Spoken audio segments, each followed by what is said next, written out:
here, and today I have the One X Player 1S. I pre-ordered the Steam Deck, and unfortunately it's taken quite a while to get. So I looked at this, I scanned around, I saw the One X Player, the Mini, and then I saw this, and I saw the screen, and I saw a lot of positive reviews. So I said, you know what, let me go and buy it. I mean, it is very pricey. It's like buying two Steam Decks for one, but just wanted to see if it was worth it, and so let's just unbox and see what we get.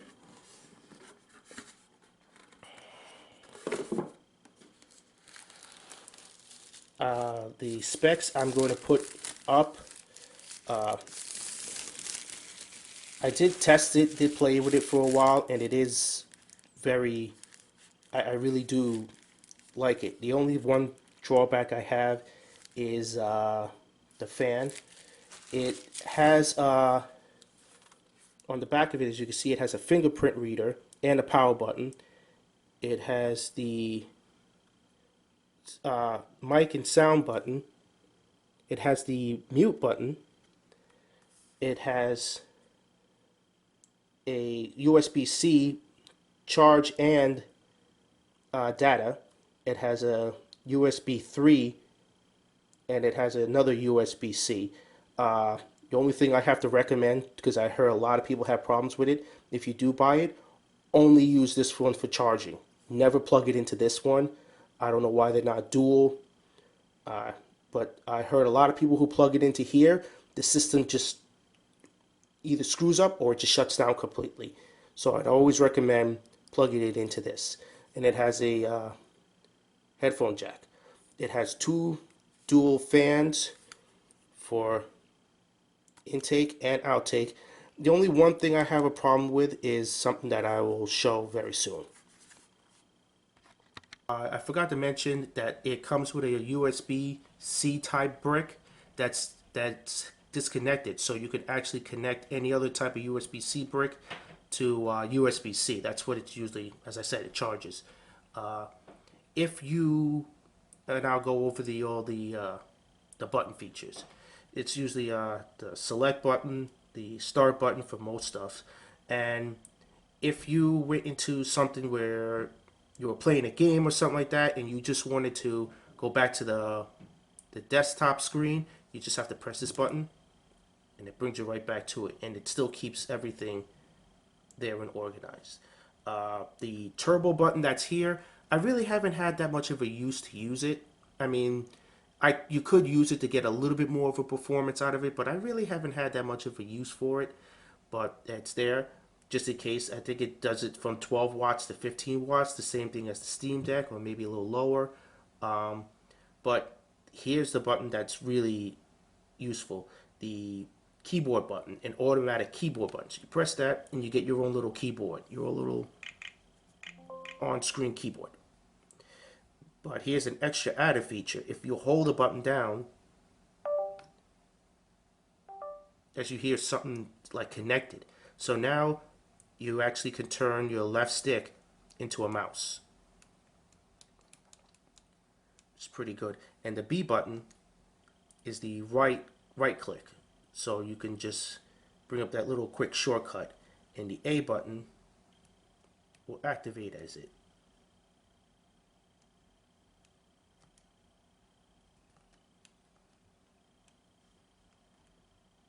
And as you could see, I don't know if you could see it or not, it lights up. So that way it lets you know, you have that selected.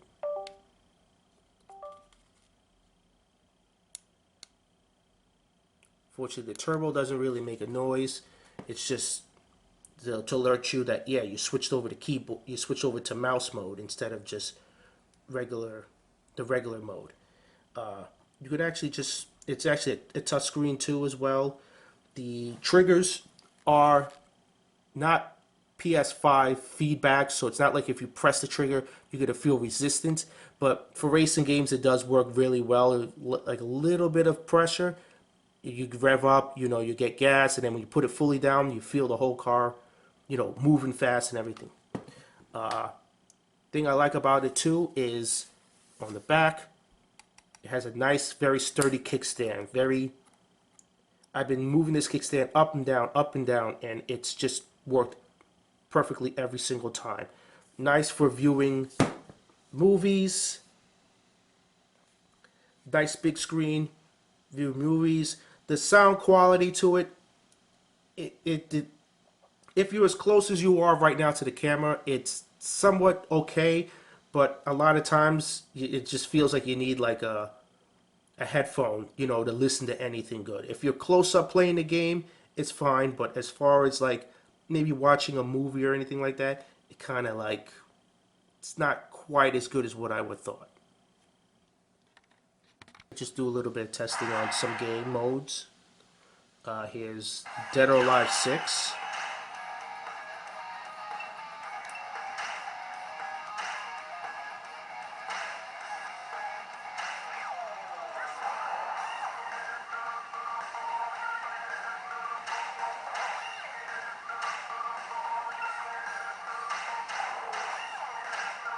There's a little bit of a slowdown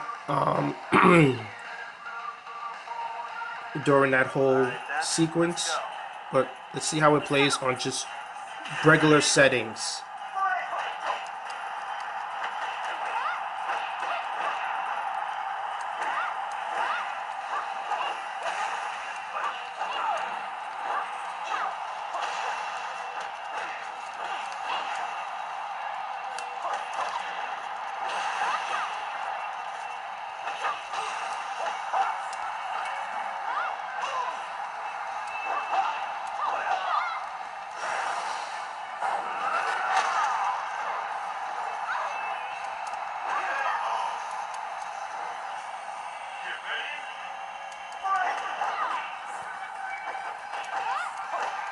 As you can see, it kind of runs decently. I mean, it's not exactly perfect, but that's as best as it's on regular settings.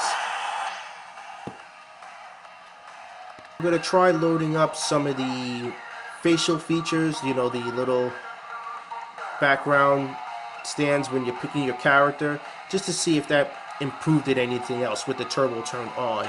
So we're gonna pick Hayate, and I guess we'll pick Bass. As I could see a little bit of a slowdown as both characters are now moving in, so I guess even with turbo, it's taking a little bit of a hit trying to load everything and try to make it move smooth.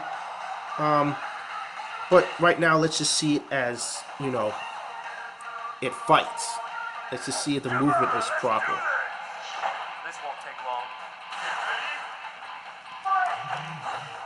There is, oh yes, to let you know too, I forgot to mention, there is rumble in the game. You can set it, you know, throughout your own settings if you want, or you could just turn it off.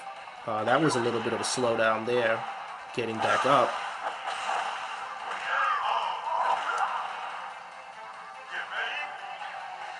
Let's see if we can do that again and see. Oh, I guess not. I guess there's some slowdowns here. Maybe I have one or two things still turned on or whatever.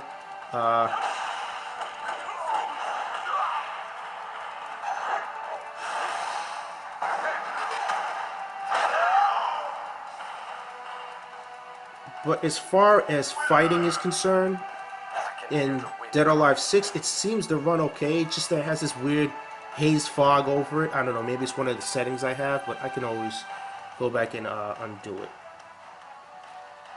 This game I figured I'd try is Street Fighter 5. It has a lot of movements, and as you can see from the Chun-Li and Cammy, it seems to run pretty fine. This is with turbo turned on, so this is just to see.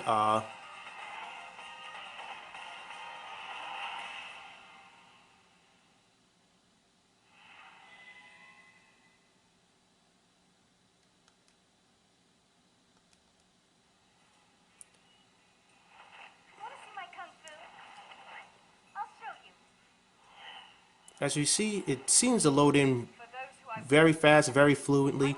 I guess maybe Dead or Alive 6 just had like one or two little flukes, but As we can see, it loads in very well.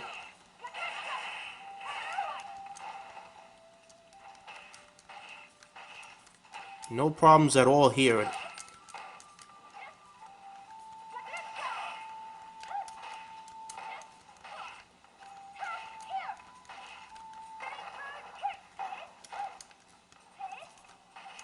Now, just really quick, let's try doing her super. See how the buttons work with the supers.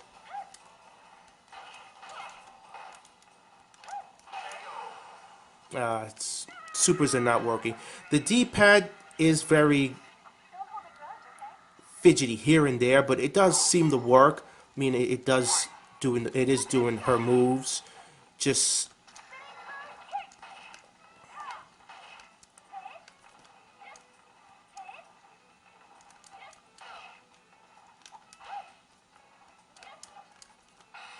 oh, there you go. So the colors, everything, it seems to work very well. All the graphic movement and everything, it works amazingly well.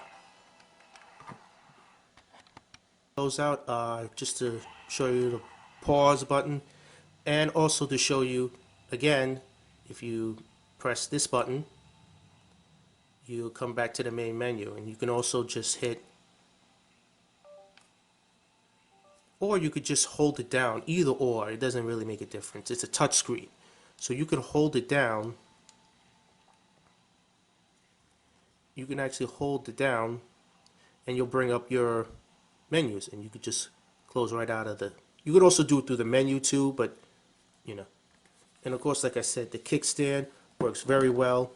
You just leave it right there, watch movies, connect the USB to it, and you can just play the game holding right there. That's it.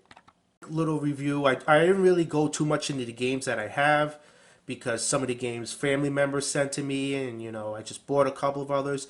And overall, yeah, I mean, it's great. The screen is really big. You can always watch movies on it and everything else.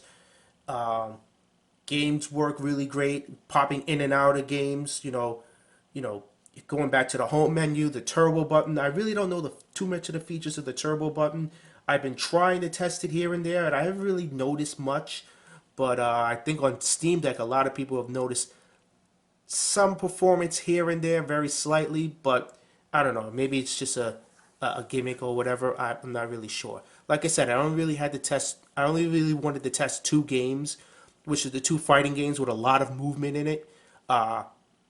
So, overall, I mean, it's very expensive. It's the price of two Steam Decks for just this.